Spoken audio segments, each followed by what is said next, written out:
Bapak kembali kami ucap syukur untuk segala kebaikan Tuhan yang begitu ajaib dan dahsyat atas kehidupan kami Bapak. Dan bersyukur Tuhan karena tengah kondisi yang ada saat ini kami masih boleh di dalam tempat ini Tuhan. Kami masih boleh berkumpul bersama untuk meninggikan dan memuliakan nama Engkau saja Bapak. Pada hari ini kami yakin Tuhan punya kuasa Tuhan yang turun di tempat ini Yesus. Ada mukjizat, ada pertobatan, ada kemenangan yang sejati boleh terjadi di tempat ini Bapak. Yang mau menjawab setiap hati jemaatmu yang hadir pada pagi hari ini, kami percaya kemenangan, sukacita dan bisnis pada Allah boleh turun ke kehidupan kami Bapak. Kami bersyukur, terima kasih Tuhan untuk pagi yang indah ini Tuhan. Di hari ini Tuhan kami membawa ibadah kami dalam tangan-Mu Yesus. Kau sendiri yang mau menjamah kami Yesus. Dan di hari ini kami membawa korban persembahan terbaik hanya bagi Engkau saja Allah kami Yesus. Terima kasih Tuhan, terima kasih Yesus. Mari gereja Tuhan kita sembah Dia, kita bukan Dia. Kebaiknya Tuhan atas kehidupan kita, kebaiknya Tuhan atas kehidupan kita, baik dulu sekarang maupun yang akan datang. Tuhan Kau baik, Tuhan Kau baik. Terima kasih Yesus. Engkau baik Tuhan, Engkau baik Bapa.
kehidupan kami. Pagi hari ini Tuhan kami boleh untuk kembali kami untuk memberkati pelayanan diakoni di tempat ini Tuhan. Jika mau memberkati kami Tuhan, ajar kami juga untuk memberkati orang-orang yang membutuhkan di luar sana. Yesus adalah persembahan diakoni ini Bapa. Segala pujian dan syukur, hormat, kemuliaan hanya bagi Kau saja Tuhan. Dalam nama Tuhan Yesus. Haleluya. Amin. Selamat berikan persembahan. Tuhan Yesus memberkati.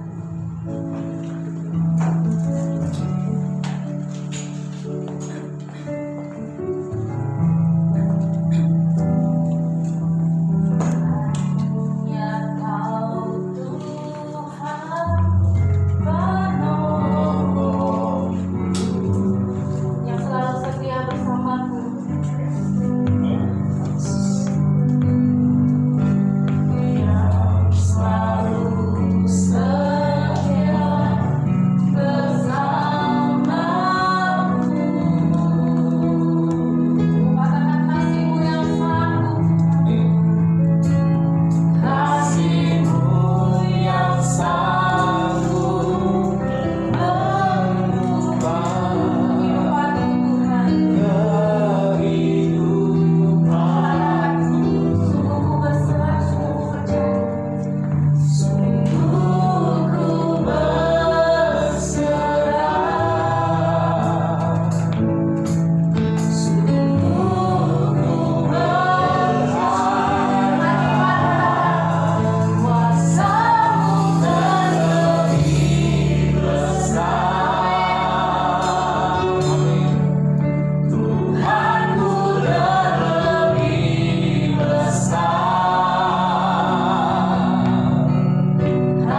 Tuhan menyatakan isi hati-Mu atas setiap kami semua di masa-masa new normal ini, di masa-masa adaptasi kebiasaan baru. Kami tahu Tuhan, kami berdoa buat setiap kami yang datang. Kami percaya bahwa Tuhan kuatkan, yang sakit Tuhan berikan kesembuhan, yang susah Tuhan hiburkan, yang berputus asa Tuhan berikan pengharapan yang baru bagi setiap kami. Terima kasih Tuhan. Dalam nama Yesus Kristus kami siap untuk mendengarkan firman Tuhan. Yang percaya sama-sama kita katakan amin. Ya, silakan duduk Bapak Ibu Saudara. Shalom. Ya, gimana kabarnya? Rasanya sih ingin sih nyalam Bapak Ibu Saudara. Ya, tapi karena memang situasi dan kondisi hari ini kita masuk dalam adaptasi kebiasaan baru gitu ya. Tapi saya rindu kita salam sehati ya. Jadi kalau ketemu, jadi maafkan kalau kita ya agak ditahan ya, salaman ataupun mungkin biasa sedikit gitu ya. Ya sebenarnya kerinduan kita bisa seperti itu lagi, tapi ya karena situasi kondisi hari ini, ya saya mengucapkan shalom Bapak Ibu Saudara. Coba tangan kanan kita ya di sini ya. Coba salam sehati, jadi tangan kanan kita tidak ada kita masing-masing ya. Kalau seperti ini, shalom. Ya, puji Tuhan ya, semuanya sehat ya. Ya, haleluya. Kita sudah 3 kali ibadah di minggu ketiga ini. Jadi memang masa-masa ini normal, tapi memang belum normal ya. Ya kita harus tetap rajin-rajin cuci tangan, baru apa lagi? Tetap pakai masker gitu ya, atau face shield, lalu kita menjaga jarak ya. Karena ya, hari-hari ini kita tahu di luar sana bukan menurun ya, malah makin lama makin naik ya, tapi itu tidak mengurangi kita ya, untuk mungkin ini mengobati kerinduan kita untuk bisa beribadah bersama-sama ya. Walaupun semua saudara-saudara kita belum bisa bersama-sama dengan kita, tapi setidaknya ini mengobati kerinduan kita untuk kita bisa beribadah di ruang ibadah. Shalom buat saudara kita ya. Semua kita semua yang shalom ya. Nah, jadi kita ibadah 1 jam gitu ya, jadi belum normal seperti biasanya. Bahkan kalau rekan di Bandung itu ada yang mulai ada ibadah di September, biasanya jam 1, biasa September Jakarta dan semuanya itu mulai September ya. Tapi ya karena kita daerah Sumedang sudah biru gitu jalannya, jadi kita diizinkan. Biasanya itu juga gereja Indonesia itu agak mundur gitu ya, memang agak lama gitu ya. Bahkan saudara-saudara teman-teman saya di itu belum ada yang ibadah sampai saat ini gitu ya. Jadi ya kita puji Tuhan kita bisa beribadah hari ini. Dan hari ini saya tidak berpanjang lebar, saudara kita Daniel akan menyampaikan firman Tuhan. Jadi selama beberapa waktu ini kita nggak mengundang pembicara dari luar gitu ya. Jadi ini sebenarnya dari luar ya, keluar Sumedang, tetapi ini kita satu keluarga lah di sini. Yang saya silakan untuk hambanya.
di dunia itu mengerikan Tuhan. Tapi bagi kami percaya seperti anak ayam berlindung dalam tempat induknya, demikian kami berlindung pada Tuhan. Bahkan sehelai rambut pun tidak akan terjatuh jika itu bukan seizin Tuhan. Kami bersyukur Tuhan. Terima kasih Tuhan. Kami mau bersyukur dalam segala perkara. Kami tidak peduli kondisi dunia ini seperti apa, hati kami selalu melimpah dengan syukur. Karena mata kami tidak tertuju kepada perkara-perkara yang di dunia ini saja Tuhan. Kami lebih mau mengejar perkara yang kekal Tuhan, daripada perkara-perkara yang sementara ini Tuhan, yang akan kami tinggalkan cepat atau lambat Tuhan. Tidak ada yang tahu umur kami berapa lama, hanya Engkau yang tahu Tuhan. Dan persiapkan kami Tuhan semasa hidup kami ini supaya kami melakukan pekerjaan yang berkenan padamu, menyenangkan hati-Mu, sehingga kami sampai kepada garis akhir yang Kau tetapkan bagi kami. Kami bersyukur Bapa di dalam nama Tuhan Yesus. Haleluya. Haleluya. Kita katakan bersama-sama. Amin. Puji Tuhan. Shalom Bapak Ibu Saudara. Shalom. Haleluya. Langsung saja kita buka kepada firman Tuhan di kitab Matius. Matius pasal yang ke-15.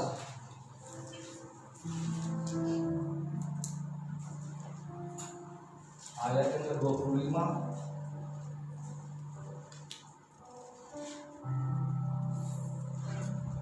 Bukan Matius, Lukas 14.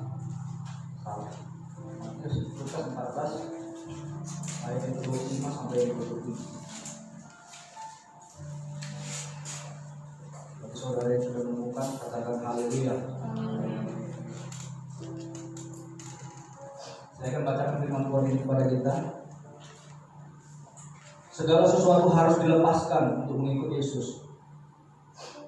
Pada suatu kali, banyak orang berduyun-duyun mengikuti Yesus dalam perjalanannya. Sambil berpaling, ia berkata kepada mereka, "Jikalau seorang datang kepadaku dan ia tidak membenci bapaknya, ibunya, istrinya, anak-anaknya, saudara-saudaranya laki-laki atau perempuan, bahkan nyawanya sendiri, ia tidak dapat menjadi muridku. Barang siapa tidak memikul salibnya dan mengikut aku, ia tidak dapat menjadi muridku." Katakan amin Bapak Ibu Saudara. Amin. Kita lihat Bapak Ibu Saudara di ayat yang ke-25 tadi, pada suatu kali banyak orang berduyun-duyun Bapak Ibu Saudara mengikuti Yesus. Banyak orang berduyun-duyun. Saya nggak tahu berapa jumlah orang Kristen yang ada di dunia saat ini Bapak Ibu Saudara.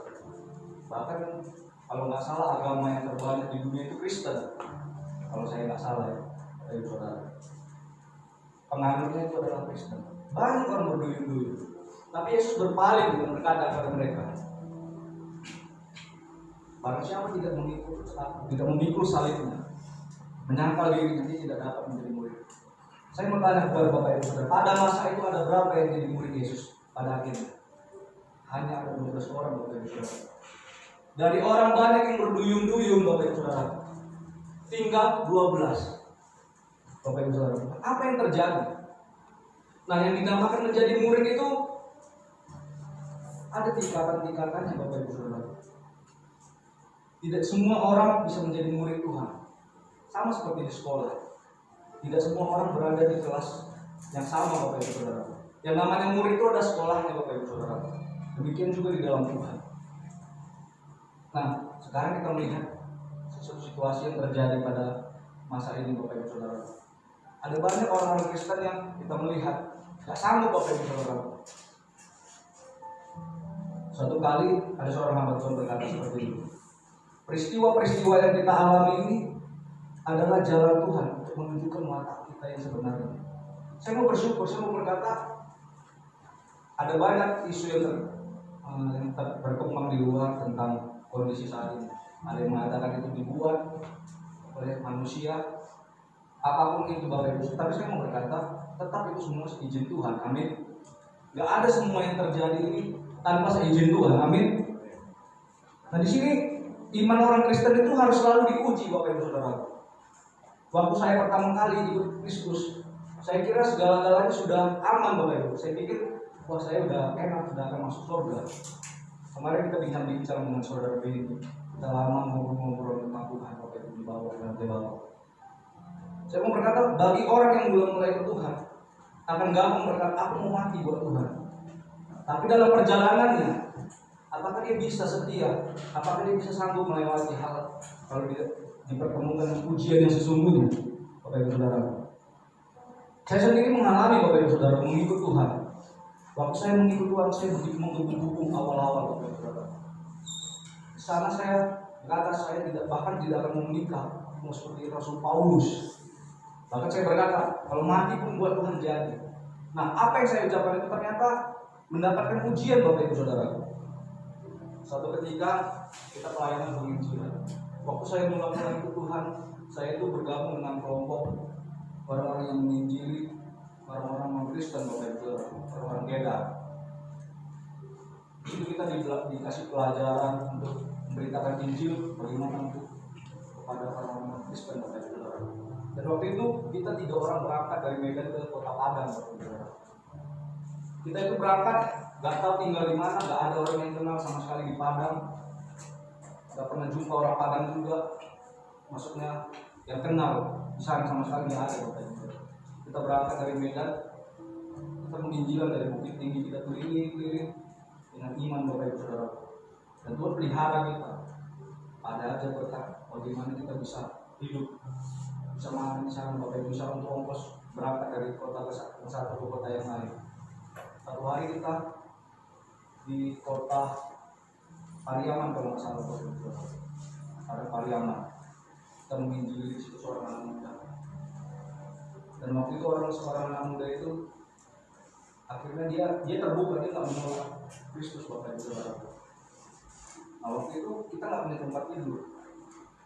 Di warung itu kita rencana mau tidur di situ karena kita nggak punya tempat tinggal, nggak punya tempat orang kenal. Akhirnya anak muda ini berkata, tidur aja di situ, ada di saung-saung seperti itu. Akhirnya kita bertiga di situ. Tiba-tiba jam 12 atau jam 1, nah itu datang polisi, tentara, dan orang-orang warga sekitar situ, Bapak Ibu Saudara. Waktu itu kita dikepung dan kita diinterogasi. Apa tujuan kalian ke kota ini? Saya nggak tahu entah karena kita menginjil anak muda tadi, makanya dia panggil mereka. Kita nggak tahu, kita diperiksa dan diinterogasi. Di situ saya mulai merasakan seperti apa yang dirasakan oleh Petrus, Bapak Ibu Saudara.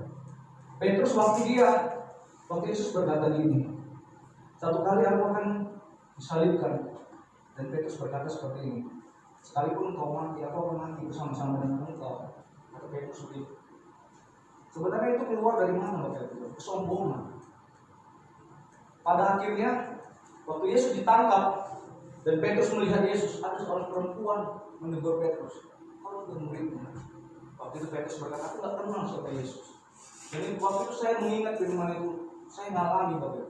Saya nggak mengakui bahwa saya orang percaya, bahwa saya kesana untuk memberitakan firman Tuhan. Kita mengelak, Bapak Ibu Saudara, dan mengarang-arang cerita karena ketakutan, Bapak Ibu Saudara. Ternyata saya melihat iman orang Kristen itu akan diperhadapkan dengan ujian demi ujian. Demikian juga dengan kondisi yang terjadi pada saat ini, Bapak Ibu Saudara. Oleh karena itu firman Tuhan berkata, banyak yang terpanggil, sedikit yang terpilih. Amin. Kita nggak tahu berapa jumlah kita ada di ruangan ini. Keselamatan itu pribadi-pribadi nggak bisa boncengan, Bapak Ibu Saudara. Nggak ada orang yang bisa menyelamatkan. Bahkan istrinya, kata firman Tuhan, jika ada satu yang akan ditinggalkan, satu yang akan dibawa. Setiap orang bertanggung jawab atas dirinya sendiri, Bapak Ibu Saudara. Orang tua nggak bisa menyelamatkan anaknya, anaknya nggak bisa menyelamatkan orang tua. Masing-masing dengan dirinya sendiri, Bapak Ibu Saudara. Demikian nanti ketika kita menghadap Tuhan, kita sendiri yang akan ditanya, mempertanggungjawabkan perbuatan kita, bukan orang lain yang tidak bertanggungjawabkan. Nah, Bapak Ibu Saudara, kita adalah pasukan-pasukan Tuhan di akhir zaman ini. Amin. Kita buka di kitab Hakim-Hakim, Bapak Ibu Saudara. Hakim-Hakim pasal 27.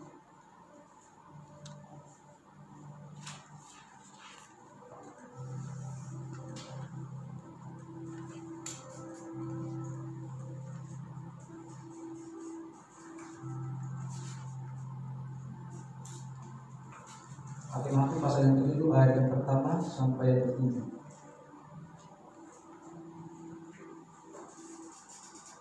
Dan menemukan, Bapak Ibu Saudara, Kita akan baca secara bergantian. Saya nanti ayat yang ganjil, kemudian Bapak Ibu Saudara di ayat yang genap. Saya akan bacakan ayat yang ganjil. Adapun Yerubbaal, itulah Gideon, bangun pagi-pagi dengan segala rakyat yang bersama-sama dengan dia.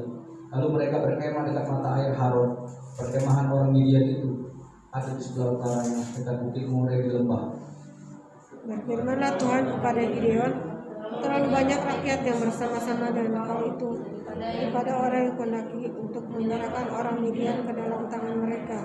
Jangan-jangan orang Israel mau memegang-megangkan diri terhadap aku sambil berkata, tanganku sendiri yang menyelamatkan aku. Maka sekarang serukanlah kepada rakyat itu demikian.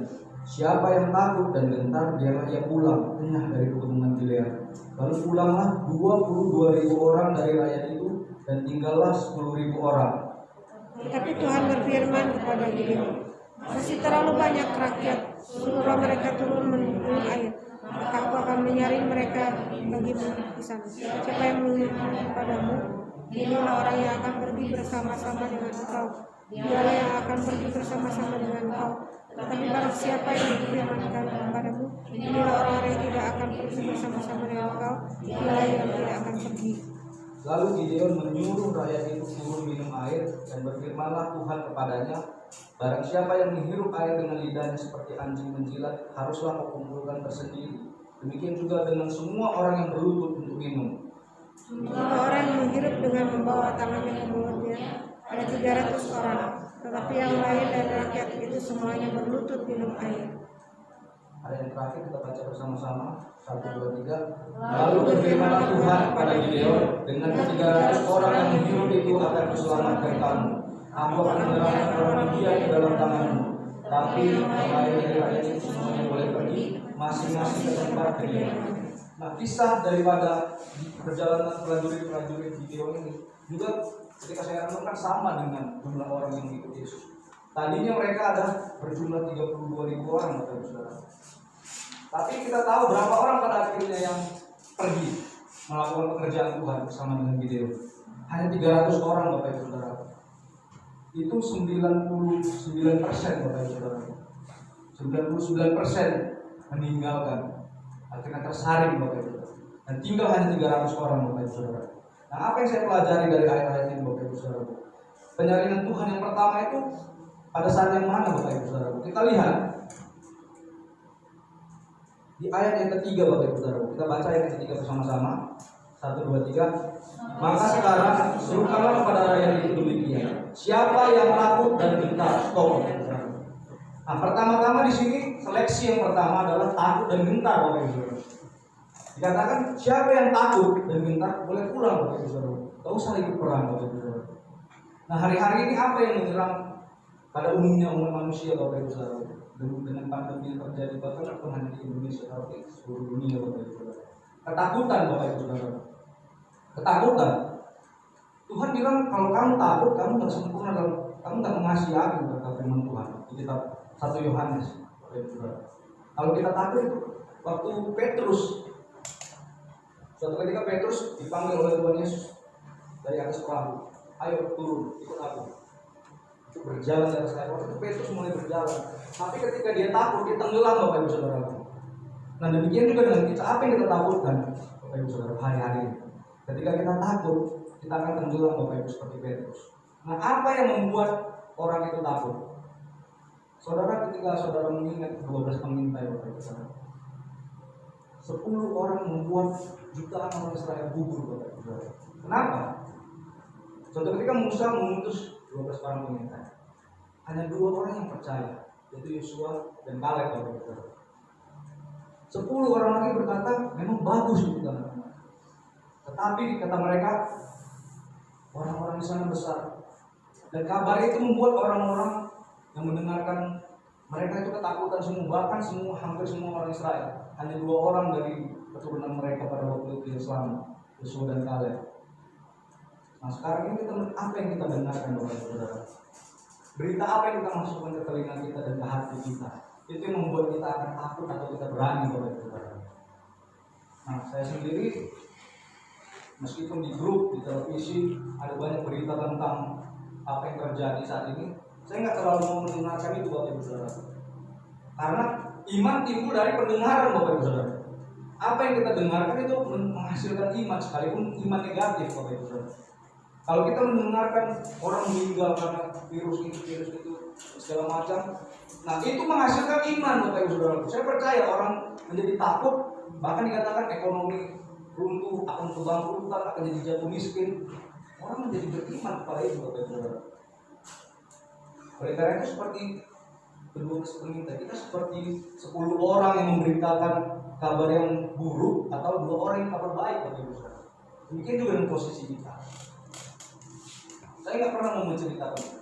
Kita punya grup dan saya percaya saudara melihat. Saya nggak pernah ngirim tentang virus-virus ini di situ Bapak Ibu Saudara. Tentang kondisi yang terjadi atau kemiskinan atau apa. Karena itu nggak perlu buat saya nggak perlu dikonsumsi Bapak. Kita buang hal-hal ini. Kita dengarkan firman Tuhan. Kita dengarkan hamba-hamba Tuhan yang mengingatkan iman kita, supaya iman kita bangkit Bapak Ibu Saudara. Orang beriman itu karena dibangun Bapak Ibu Saudara. Nggak bisa orang beriman langsung dia punya iman. Kalau itu nggak dibangun perlahan-lahan dari dasar Bapak, dia kuat. Apa yang dia terima itu menjadi rema dalam hidupnya. Dia menjadi berani Bapak Ibu Saudara. Amin. Nah seperti kita lihat Yosua dan Kaleb, mereka nggak mau mendengarkan itu. Kabar-kabar yang buruk, kabar-kabar yang membuat takut, kabar-kabar yang membuat orang gemetar. Waktu saya berangkat ke sini, bukan ada risiko Bapak Ibu Saudara, karena di daerah kita juga di Jakarta termasuk zona yang banyak juga perkembangan seperti itu Bapak Ibu Saudara. Ibu bahkan saya tahu Bapak Gembala kita mengingatkan kalau bisa naik motor, karena kalau di bus itu kemungkinannya lebih besar. Tapi ya seperti lagu tadi Bapak Ibu, aku berserah.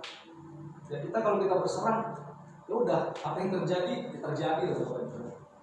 Nah saya juga nggak mengatakan kita harus imani kita Tuhan melindungi kita, karena ada juga kejadian pendeta yang meninggal Bapak Ibu Saudara, bahkan mengucapkan Mazmur 91 segala macam. Benar nggak Bapak Ibu? Nah kita itu jangan menjadi seorang yang pertentangan juga. Wah kita Tuhan melindungi kita, nggak akan kena. Saya nggak bilang saya nggak akan kena, nggak bisa kena Bapak Ibu Saudara. Karena begitu kita sombong, kesombongan itu adalah awal dari kejatuhan. Tinggi hati mendahului kehancuran. Ya kita berserah aja. Kalau seandainya Tuhan izinkan dan mati, puji Tuhan pulang lebih cepat. Waktu itu kita ngobrol di WhatsApp dengan saudara Beni. Ya aku sebenarnya udah rindu untuk pulang sebenarnya. Aku bilang begitu. Karena lama-lama di dunia ini apa sih kebahagiaan di dunia ini gitu-gitu aja Bapak Ibu. Coba saudara pengen beli handphone baru contohnya ya. Nah kita kan begitu rasanya kalau punya handphone yang kita impikan itu akan bahagia banget nggak Bapak Ibu? Bahagia banget rasanya. Nah, tetapi setelah handphone itu kita dapat, kita beli, kita punya, hanya 1-2 hari doang itu akan awet kita sayangi Bapak Ibu. Besok-besoknya mau jatuh, apalagi udah sebulan 2 bulan itu biasa aja Bapak Ibu. Itulah kebahagiaan dunia. Gak ada yang kita nikmati kekal Bapak Ibu. Demikian juga dengan orang menikah. Rasanya kalau menikah bahagianya luar biasa. Apakah seperti itu dalam perjalanannya Bapak Ibu Saudara? Nah, saya katakan bahagia di dunia itu biasa aja. Bahagia yang kekal itu adalah bersama dengan Tuhan. Amin. Oleh karena itu Paulus berkata, pikirkanlah perkara-perkara yang di atas bukan yang di bumi. Saya ingat sekali Bapak Ibu Saudara, perkataan daripada seorang hamba Tuhan, dia berkata seperti ini. Kita harus mepet Tuhan. Kita harus kejar Tuhan. Pikiran kita itu harus terus terarah pada Tuhan Bapak Ibu Saudara. Kalau enggak, hati kita itu akan cenderung kepada dunia ini Bapak Ibu Saudara. Ada banyak orang bilang yang penting saat teduh 2 jam 3 jam Bapak Ibu Saudara. Tapi setelah itu hidup kita di luar Tuhan, pikiran kita nggak memikirin dia Bapak Ibu Saudara. Lari daripada Tuhan. Saya mau berkata kita nggak kuat kalau kayak gitu Bapak Ibu Saudara. Saat teduh itu nggak akan menolong kita Bapak Ibu Saudara. Tapi terus pikiran itu, makanya pikiran itu berkuasa, dan pikiran itu adalah satu tempat yang sering diserang Bapak Ibu Saudara. Baik itu ketakutan apapun, bahkan kebencian, sakit hati itu di pikiran semua Bapak Ibu, teror Bapak Ibu. Dan iblis nggak bisa. Iblis itu sebenarnya nggak bisa bekerja ke hati kita Bapak Ibu Saudara. Karena ketika kita percaya Yesus, kita mengaku Yesus adalah Tuhan dan Juru Selamat, Roh Tuhan tinggal di dalam hati kita. Amin. Dan iblis nggak bisa bekerja ke hati kita. Tapi ketika pikiran kita buka untuk percaya, Bapak Ibu Saudara, oleh karena itulah kita akan masuk kepada tipu dayanya. Amin. Oleh karena itu kita minta kepada Tuhan, pikiran kita terus ditujukan kepada Tuhan. Amin. Simpel sih Bapak Ibu Saudara, untuk bersekutu dengan Tuhan itu gak perlu kita harus ada gitar, gak perlu harus menyanyikan pujian. Ketika Anda di jalan, Anda berkata, Tuhan, Kau baik. Tuhan, Kau baik ya Tuhan. Saya belajar dari seorang hamba Tuhan, saya ikuti kehidupannya. Tiap ada waktu, apapun keadaan hati, ngomong ke Tuhan, entah kau gembira, entah kau tadi di traktir orang ngomong, Tuhan, kau bersyukur Tuhan. Tapi di traktir itu membangun relationship Bapak Ibu.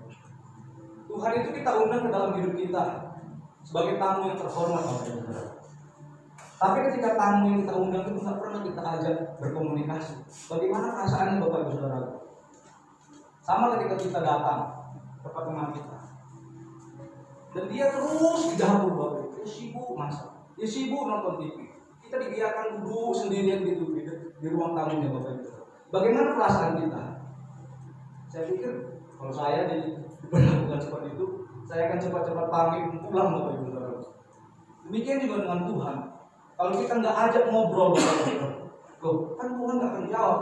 Apakah setiap kali kita ngomongin itu Tuhan akan jawab? Enggak Bapak Ibu Saudara. Tapi dengan demikian kita memperlakukan dia ada, nggak menganggap dia nggak ada Bapak Ibu Saudara. Nah banyak orang bilang aku percaya Tuhan itu ada, tapi nggak pernah kita komunikasi kepada dia. Hal-hal kecil Bapak Ibu Saudara. Tuhan Kau baik. Ketika saya di jalan ambil orderan Bapak Ibu Saudara dalam pekerjaan saya, Tuhan Kau baik. Rasakan hadirat Tuhan. Terus hati itu terus ditujukan ke Tuhan. Tarik, dipaksa Bapak Ibu Saudara hati kita. Kalau kita belum terbiasa, apalagi kalau mula-mula itu susah. Gimana sih merasakan hadirat Tuhan? Gimana sih damai sejahtera Tuhan itu? Aku berdoa nggak merasakan apa-apa, hambar rasanya. Banyak orang seperti itu Bapak. Kenapa banyak orang nggak bersekutu dengan Tuhan? Karena mereka nggak jumpa dengan Tuhan Bapak Ibu Saudara. Atau yang dilakukan adalah rutinitas agamawi. Harus tentu 1 jam katanya 1 jam 1 hari minimal. Itu jadi rutinitas dan jadi nggak ngerasain apa-apa Bapak Ibu Saudara. Padahal itu berjalan sama Tuhan itu simpel Bapak Ibu. Nggak perlu harus ke ruangan tertentu. Kita di jalan terus dalam hati pun. Bahkan saat hati nggak enak, ungkapkan ke Tuhan Bapak Ibu. Saya belajar seperti itu Bapak Ibu. Saat mengalami nggak enak, ungkapkan Tuhan. Ini rasanya kayak gini. Gimana ini Tuhan? Apa yang harus aku buat? Nah, percayalah firman yang kita baca itu akan menuntun kita. Tuhan akan tuntun melakukan ini. Ampuni, sabar. Itu akan keluar Bapak Ibu menjadi rema. Kalau kita terus berkomunikasi dengan Roh Kudus. Amin.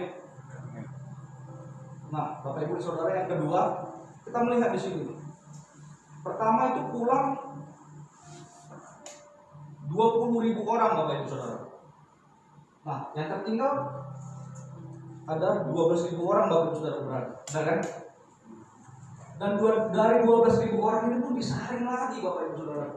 Mereka itu udah nggak takut, mereka itu udah nggak gentar lagi Bapak Ibu Saudara dengan apa yang dihadapi di depan.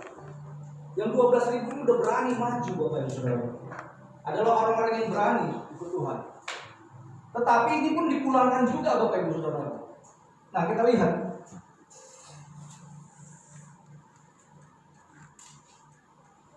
Di ayat yang ke-5 sampai yang ke-7,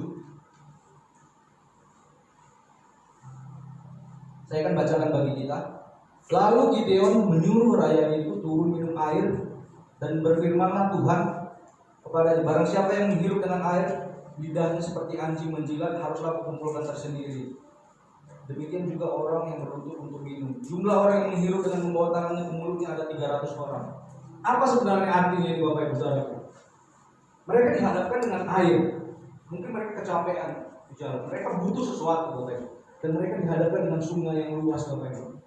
Nah, yang dilakukan oleh 11.000 yang lainnya Bapak Ibu Saudara, mereka bersujud dan mereka minum.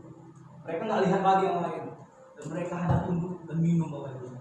Sementara yang 300 orang mereka ambil seperti itu Bapak Ibu. Mereka ambil ke lidahnya seperti anjing. Apa pelajaran yang kita petik dari sini Bapak Ibu Saudara? Nah, kalau kita berjalan sama Tuhan, Nanti kita akan dihadapkan dengan kepentingan Bapak Ibu Saudara. Kepentingan hidup yang sepertinya seolah-olah itu adalah yang utama dalam kehidupan ini Bapak Ibu Saudara. Banyak yang terhenti di sini Bapak Ibu Saudara. Dia udah berani ikut Tuhan, udah berani jalan sama Tuhan, dipermalukan pun jadi Bapak Ibu Saudara. Tetapi ketika dihadapkan dengan kepentingan kebutuhan Bapak Ibu Saudara, air itu adalah kepentingan utama daripada hidup.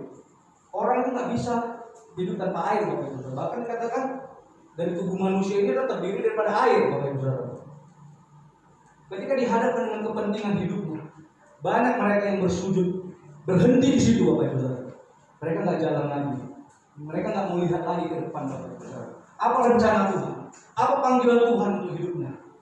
Stop mereka di situ. Sementara 300 orang tadi, mereka masih tetap melihat. Aku butuh, aku tahu aku butuh air, aku butuh uang, butuh. Tapi dia ambil secukupnya, dan matanya nggak berhenti di situ. Dia berhenti, tetap matanya ditujukan ke depan. Apa rencana Allah dalam hidupku? Panggilan Allah dalam hidupku? Aku mengutamakan itu. Uang, harta, kebutuhan hidup nggak bisa menghentikan aku.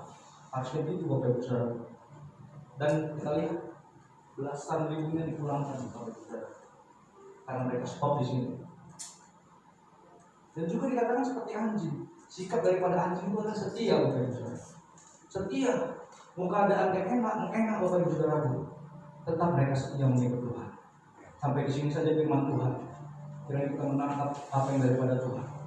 Mari kita berdoa. Tuhan, firman-Mu telah disampaikan Tuhan. Biar kiranya Engkau yang menumbuhkan Tuhan, biar kebenaran-Mu di dalam hati kami Tuhan.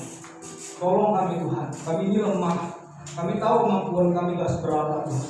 Tapi walaupun kemampuan kami gak seberapa, tapi kalau kami mau ikut Tuhan terus, kami mau seret bahkan daging kami yang lemah ini Tuhan, kami akan bisa seperti jemaat Philadelphia Tuhan. Terima kasih Tuhan. Bahkan Engkau akan membukakan kata firman-Mu apa yang tertutup dalam kehidupan kami. Terima kasih Tuhan. Di dalam nama Tuhan Yesus kami bersyukur. Amin.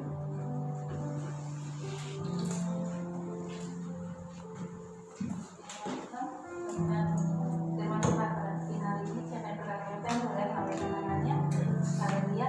Jadi saat ini kita akan memberikan persembahan kesehatan apapun nanti dan kita akan berdoa. Kami bersyukur Tuhan untuk kebenaran firman Tuhan yang boleh kami dengar di hari Tuhan dan firman Tuhan boleh membuatkan setiap kehidupan kami Yesus tidak takut lagi, tidak gentar lagi, dan kami boleh dalam firman kami boleh didasar menerapkan cukup atas kehidupan kami, di mana kami boleh memandang semua sebagai sumber dari sesuatu yang kami butuhkan untuk kehidupan kami Bapa. Bersyukur untuk sesuatu yang kau berkati dalam kehidupan kami. Untuk saat yang kami akan memberikan persembahan sebagai hasil ucapan syukur kami, kami percaya akan berkati kehidupan kami. Terima kasih.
Selenggara Bapak, kami percaya biarlah ini menjadi rutinitas ibadah yang boleh kami lakukan sebagai orang Kristen Bapak. Dan biarlah ini menjadi kerinduan kami setiap hari yang di depan kami. Biarlah gaya penyembahan ini Tuhan boleh kami lakukan setiap hari kehidupan kami Yesus. Dan kami boleh berkomunikasi dengan setiap saat dimanapun kami berada Bapak. Bapak berkati hamba-Mu dan bahannya firman Tuhan. Kami percaya Kau berkati di depan hamba-Mu di kota Tangerang sana Bapak, bersama dengan istrinya. Berdayalah berkat kepada Tuhan, perlindungan Allah boleh nyata atas kehidupannya Bapak. Apapun yang hamba-Mu kerjakan saat ini, kami percaya Kau semuanya buat berhasil dan beruntung. Kami percaya Allah yang memelihara kehidupan mereka di sana Bapak. Kami berdoa untuk gereja Tuhan di tempat ini Yesus. Mari Yesus Kau berkati lebih lagi Bapak, sebagai jemaat yang ada di tempat ini Bapak, yang telah Kau tanamkan di gereja-Mu tempat ini. Kami percaya dalam menjadi jemaat yang militan Tuhan, jemaat yang taat, jemaat yang setia Tuhan, jemaat yang dapat memberikan hidupnya, memberikan hatinya hanya untuk Tuhan saja. Dan tiba saatnya sampai Engkau datang untuk menjemput kami Tuhan, kami percaya bila kami Kau temukan tetap jemaat yang setia di tempat ini Bapak. Terima kasih Bapak, terima kasih Roh Kudus. Kami juga berdoa Tuhan untuk Bapak Niko, untuk Bapak Johan Handoyo, untuk Bapak John Samuel, berkati kehidupan mereka Tuhan di masa tuanya. Kami percaya pemeliharaan Allah yang luar biasa boleh nyata kehidupan mereka Bapak. Kami juga berdoa untuk Gembala Sidang tempat ini, untuk Bapak Henrik bersama dengan Ibu Juni Tuhan. Kami percaya bila roh takut akan Tuhan, roh pemeliharaan, roh hikmat Tuhan boleh turun atas kehidupan dua orang anak-Mu ini Yesus, menjadi gembala, menjadi hamba Tuhan yang luar biasa bersama dengan Kau Bapak. Kami percaya Kau taruhkan hati yang menjadi hati yang benar-benar hati mengembala Tuhan di tempat ini. Kami percaya Tuhan Roh Allah sendiri yang memberikan kekuatan yang baru atas kehidupan mereka Bapak, bersama dengan keluarganya, bersama dengan kedua orang anaknya Tuhan. Kami percaya sungguh masa depan yang terbaik telah Kau sediakan Tuhan, yang Kau rancangkan untuk kedua orang anak ini Bapak. Terima kasih Bapak, terima kasih Roh Kudus Tuhan. Kami juga berdoa Tuhan untuk bangsa Indonesia Yesus. Saat kami angkat tangan kami untuk bangsa Indonesia, kami katakan shalom bagi Indonesia Bapak, shalom bagi Sumatera, shalom bagi Kalimantan, shalom bagi Jawa, shalom bagi Sulawesi, shalom bagi Papua, pulau-pulau yang kecil yang ada Bapak. Kau berkati, Kau pelihara Yesus. Dan kami percaya Tuhan, di tengah-tengah pandemi yang ada ini Tuhan, kami mau percaya, kami mau berserah. Yesus yang sama, Yesus yang luar biasa akan membantu, akan memulihkan Indonesia Yesus Tuhan. Dalam segala kondisi yang ada saat ini Tuhan, sebagai kami anak-anak Tuhan, kami mau katakan terima kasih Yesus, Kau tetap memelihara bangsa Indonesia ini Bapak. Berkati Bapak Jokowi dan Bapak Ma'ruf Amin Tuhan, bersama jajaran kabinet kerjanya Yesus, DPR, MPR, TNI, Polri Bapak. Kau berikan kekuatan yang lebih lagi Tuhan, tenaga kesehatan yang saat ini Tuhan sedang bekerja yang luar biasa. Bapak berikan kami kemampuan untuk kami terus berserah kepada Kau Bapak. Berkati Jawa Barat Tuhan, berkati Kota Sumedang ini Tuhan, kami percaya biarlah kesembuhan, demi kesembuhan setiap harinya kami boleh lihat di Kota Sumedang ini, sehingga Kota Sumedang boleh dinyatakan bebas Tuhan dari virus corona ini Bapak. Kami percaya biarlah campur tangan Allah saja ya Tuhan yang boleh nyata atas kehidupan kami semua. Dan tiba saatnya Tuhan, sebelum kami pulang kami rindu akan tangan kami Bapak.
Diberkatilah Engkau pada waktu keluarmu, diberkatilah segala usaha, pekerjaan, studi, keluargamu, kesehatanmu. Kau akan naik dan bukan turun, akan menjadi kepala dan bukan ekor. Apa saja yang kau perbuat, terima dengan iman. Dibuatnya berhasil dan beruntung di dalam nama Bapa, Putra, dan Roh Kudus, di dalam nama Tuhan Yesus Kristus. Dari saat ini sampai Tuhan Yesus menjemput kita di awan-awan yang permai, bahkan sampai selama-lamanya. Yang percaya